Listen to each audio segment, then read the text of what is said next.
Hi, this is Rebecca with the Reform Alliance. I'm here again with a few books, well, a couple books. This one is about Claude Monet. It's called The Magical Garden of Claude Monet. So today I'm going to read this book and then a book about one other artist, and then we will do a little craft. Okay? So, The Magical Garden of Claude Monet.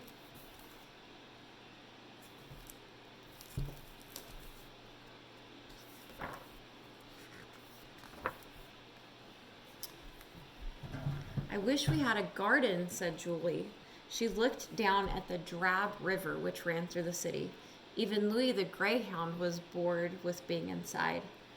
As soon as I have finished this painting, said Julie's mother, I'll take you on a journey to the most wonderful garden in the world.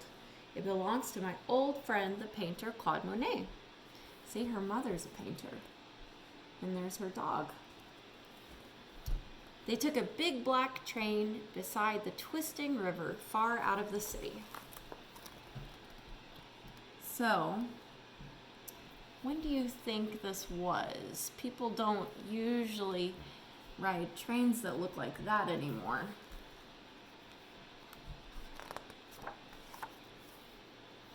And into the countryside.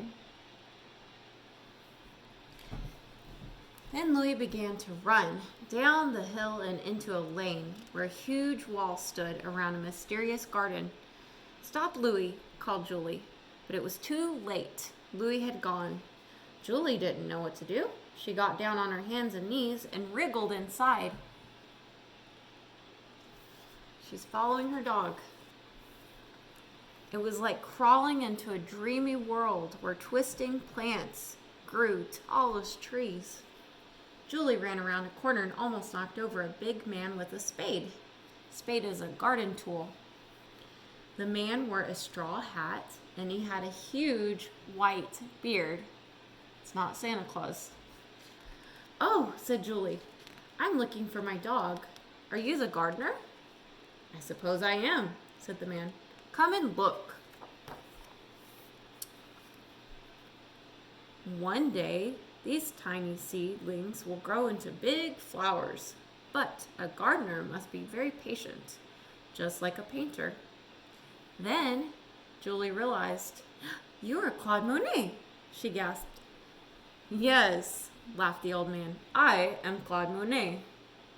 Together they searched for Louis along the shady path, deeper and deeper into the magical garden, until it seemed as if they had left the real world behind. Under a willow, Julie saw Monet's umbrella like a huge white mushroom. And there was Louis.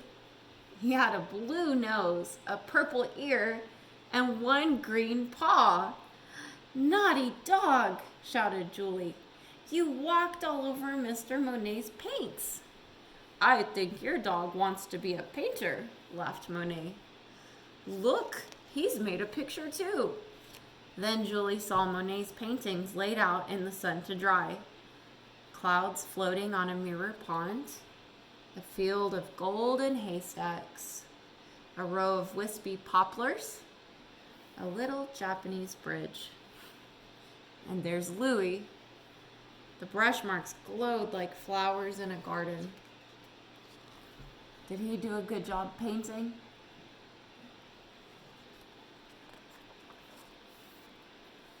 They turned the handle on a rickety gate and stepped inside. It was like a garden inside a garden, a wild, wet, watery garden where willows bowed over a silent pool.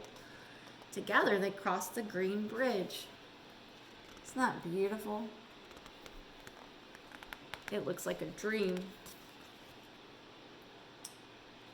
Having trouble here. Oh, I think I'm going to need some assistance. This opens up. Look at that. When they rowed across the pond, it felt like floating in Mr. Monet's paintings. I'm gonna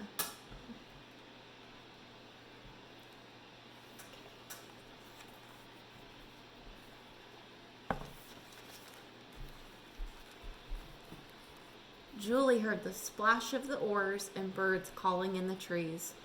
All around them, lilies sparkled like a midnight sky. When they reached the very middle of the pool, Monet stretched into the dark water and pulled out one flower, the biggest lily of all, as bright as a silver star. "A little present from my water garden," he said. They walked back toward the house, and Monet pushed open a huge studio door. A studio is where an artist makes all of their works. "Here is my biggest idea of all," he said proudly. "I am trying to paint the most enormous water garden in the world. When you stand in the middle, you will feel as if you have dived into a pool." They start, and they go all around the room. "It will be amazing," said Julie. For a moment, Monet looked sad. "But to tell the truth, I wonder if I will ever finish," he said. "I'm old now, and my eyesight is bad." Julie thought for a moment. "You will need to be very patient," she said. "Like a gardener." "Yes," he said, "just like a gardener." Then Claude Monet pulled out a big watch. "6 o'clock precisely," he said. "Time to eat." Waiting in the yellow dining room, surrounded by pictures from Japan, sat Mrs. Monet and Julie's mother. "Here are your little runaways," said Monet. "Look at all the yummy food. Looks like Louis's getting something to eat too. He is a naughty dog, huh?" Then it was time to leave. Monet walked with them as far as the river.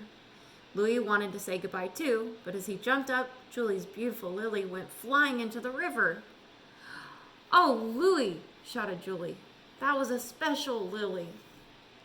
They took the train back to the city, and even Louis was tired. The garden seemed like a distant dream.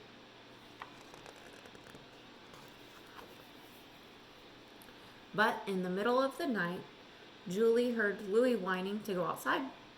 She tiptoed through the apartment. Beneath the balcony, something was sparkling on the river. Julie ran outside and stretched into the dark water. She pulled out a lily as bright as a silver star. "Perhaps it's a little present from the water garden," she whispered. And as the city slept, she breathed in the sweet smell of the magical garden of Claude Monet. That's it. And here is a real picture of Mr. Claude Monet. All right, so the next book I have is about another artist and who's also French, and his name is Henri Rousseau. Now, Mr. Monet had some different painting techniques compared to Rousseau, and after we're going to do a little craft, and my daughter and I will show you kind of something that we've done. After a stroll in the starlit night beneath a moon that's pearly white, a girl falls asleep on a sandy bed as magical pictures dance in her head. She's dreaming, maybe of a lion. She drifts into the wildest dream, sailing along a winding stream. See the sailboats?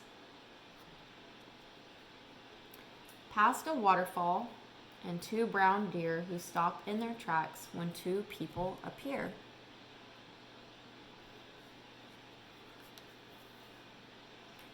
She dreams of monkeys swinging from trees.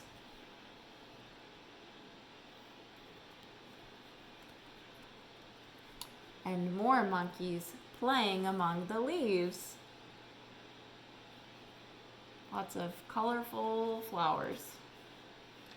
Then rain pours down and the sky turns black. A tiger races the storm at his back.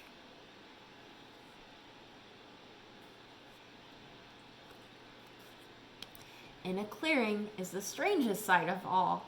4 men in stripes playing a game of ball. This is just like a dream.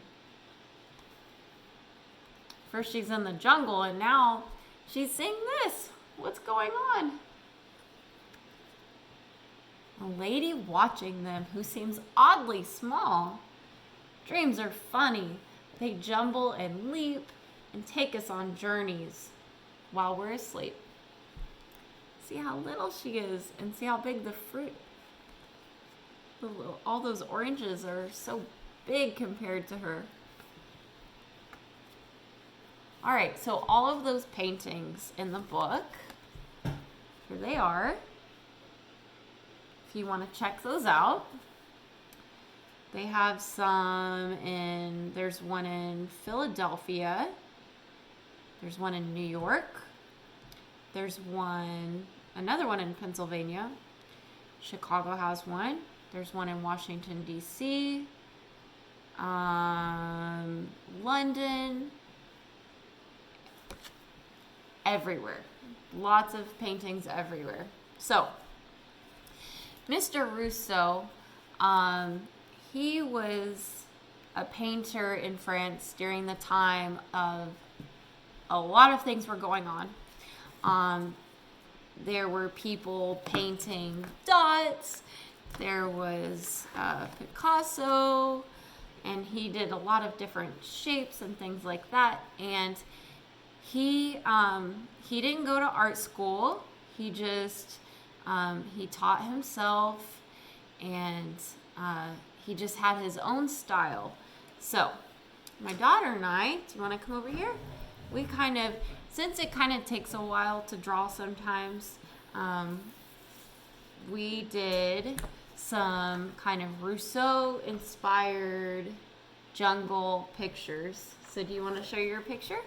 Here's mine. There's like a snake on some rocks, some trees and some monkeys, a river, and a little tiger and some leaves. So if you can see, he used a lot of different animals in his paintings and a lot of different plants, jungle type things. Here's one that I started doing, and I try to do it in a similar style. This isn't how I would normally draw, but this is a great way for anyone to draw, because you don't need to worry about your proportion sizes or anything like that. Just draw very colorful things with lots and lots of plants. Fill up the space. I'll show you part of a painting that's one of his most famous works, called The Dream. This is only part of it, but as you can see, it's just filled. But we had fun drawing our pictures together, and I hope to see some beautiful drawings from you guys. You can tag the Reform Alliance. I would love to see some beautiful jungle pictures. All right, well, thank you. I'm so glad you came and read with us. I guess that's it for now. Bye. Bye.